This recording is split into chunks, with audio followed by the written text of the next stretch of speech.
started if you are a Google Meet new user. Here's 4 tips. So one would be proactively set your expectations for students. So things that you should think about. First of all, I'm having students an arm length away from their screen. Let me show you how you can tell. So if I am a student and I'm like this, you don't know what I'm doing. You could see, like, I'm on actually another website. But if I'm an arm length away, it's very hard for me to do anything that I shouldn't be doing. So that would be something to keep in mind. Also, camera is always on. So if you're a student, camera's always on. The other thing too is right down here, the microphone. Should that be off when somebody isn't talking? So you should only be the only person with a microphone on, and then another student would have the ability to turn that microphone on when they are the ones talking. So that should be helpful. Also, the chat feature. So if you're working on here, there is this chat feature. Do you want students on that? Because they can send chats back and forth. Set the expectation right away that that's something that you are not going to be able to use. Because they're signing in with their Google accounts, you'll see exactly who's chatting with who. So you can address that. But just say that this feature right over here is not for student use unless you say. So keep that in your back pocket as well, and have students close unnecessary tabs and windows. If they're not in use, they don't need them up, because that's a recipe for distraction. Okay, so the other thing is reduce distractions. So think about all the distractions in your background. You want to reduce the background noise. So if you have a fan or television or radio or things like that, you may want to make sure that is off. The microphone, if students are in the background and they have a lot of background noise, or they're not necessarily using the microphone, have them turn that off. And best practice also says if they have headphones, have them use headphones if they have them available. Also, when you're working with a camera, and you're working with camera like you see right here, and you have a lot of, this is just a plain background right here, but if I had a bunch of distracting things, like if I went right here and I showed all of the other stuff that I have, kids are going to be looking at those things and not me. So it's really important to have a background that isn't going to distract.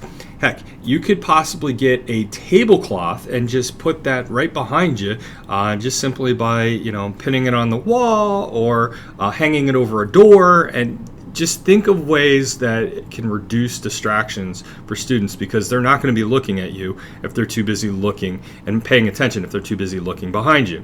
All right, so another thing that you can think about too is avoiding bright windows. If they can't see your face and they can see light coming in from behind you, it's going to really darken things up. So make sure that you do that.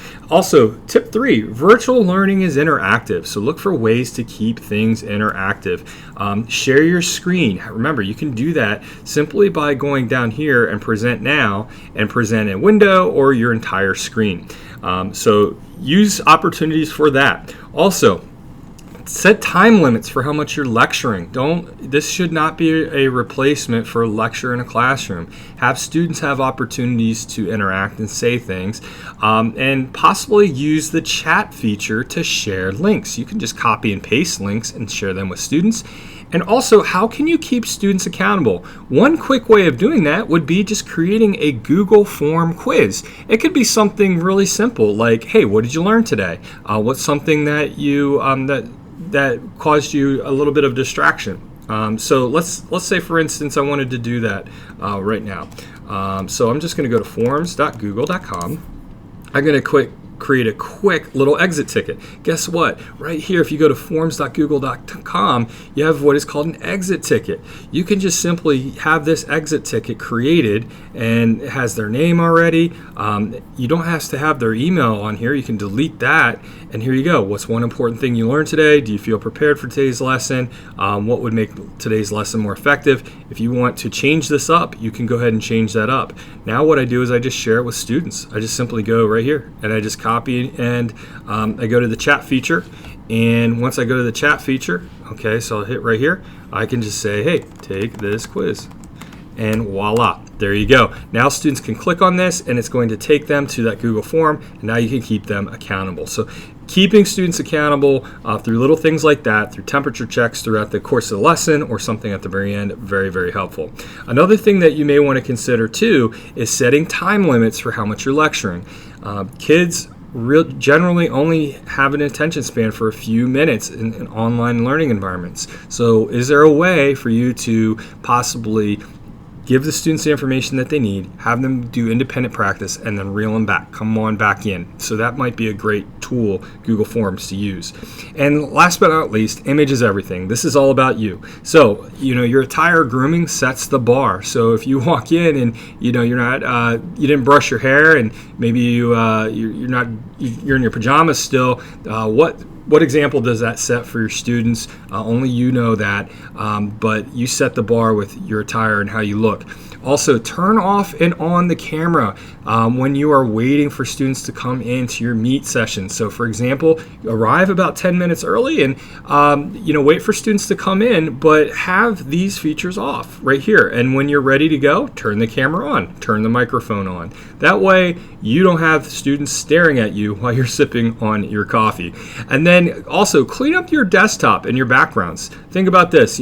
This is a relatively clean background. However, if it had all sorts of different files all over the place, that could be distracting for students. What you could possibly do is you could just create a folder, and within that folder, just take some of these documents and just throw them in there if you do need them on your desktop. Okay, so that would be something to keep in mind. Also, your background, maybe you're using your personal computer at home, just make sure that those background images are appropriate. And then really big thing right here, turn off your messaging, social media, and email notifications. If you have a Mac and you have iMessage on your computer, you don't necessarily want to see text messages going back and forth between you and your significant other, or email notifications. So here's how you can turn it off if you have a Mac.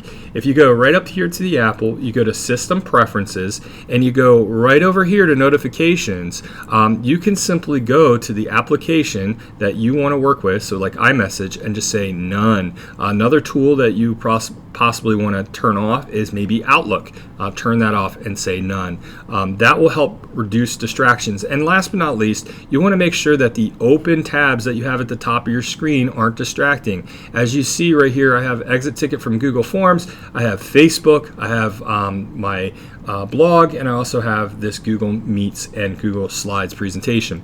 Make sure that if you have things that are going to be distracting, just go ahead and close them out. Another thing too that you could do is tab management. Tab management, where if you're working in Chrome and you want to use this specific tab and you don't want to necessarily close out of it, just simply pin it.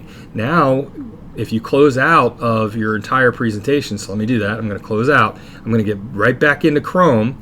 Okay, so I'm going to go back into Chrome, and when I open that up, that pinned tab is still here. It's not going anywhere. So if you accidentally close out, you can do that, and you can then unpin your tab right there. So hopefully those are some helpful tools to help you with virtual learning and Google Meet.